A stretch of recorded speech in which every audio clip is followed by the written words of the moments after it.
তো আজকে আমাদের বাড়িতে দুজন না, তিনজনও না, 2.5 জন গেস্ট আসতে চলেছে। তারা হচ্ছে কে বলতো? তারা হচ্ছে তোমাদের এই মানে আমাদের যে বং ইটস ফ্যামিলি, সেই বং ইটস ফ্যামিলির সদস্য। ওরা ফার্স্ট টাইম আসছে, অনেকদিন ধরে বলছিল দিদি তোমার সাথে দেখা করব, আসবো আর রিওকে একটা সারপ্রাইজ দেবো। তো সেই জন্য ওরা আসছে, আর কিছুক্ষণের মধ্যেই মেবি ওরা চলে আসবে। ফোন করেছিল, ট্রেনে আছে এখন, চলে আসবে। তো আসছে অনেক দূর থেকে, ডানলপ থেকে আসছে। আসলে পরে তারপর তোমাদের সাথে দেখাচ্ছি, দাঁড়াও যে কারা আসছে। এই তো খুব ভালো। এই পুচকু, আসো আসো, চলো। এটা আমার জন্য না রিওর জন্য? কোনটা?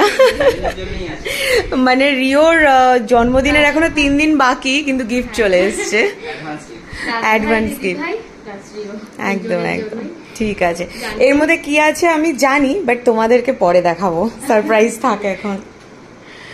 আর এই যে তোমার নাম কি? তোমার নাম কি? উলি বাবালি, মিষ্টি মিষ্টি করে তাকিয়ে আছে। এখন আর বলতে হয় না বাচ্চাদের, একবার ক্যামেরার দিকেই তাকিয়ে থাকে।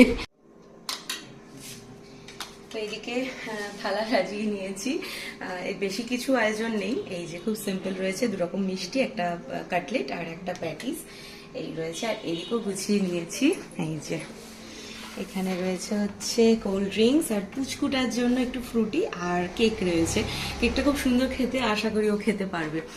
আর ওরা না দুপুর এখন 1টা মতো বাজে, আমি ওদের জন্য একটুখানি দুপুরে লাঞ্চের আয়োজনও করছিলাম। তো চলো আপাতত ওদেরকে এটা সার্ভ করি, তারপরে আবার দেখা হচ্ছে।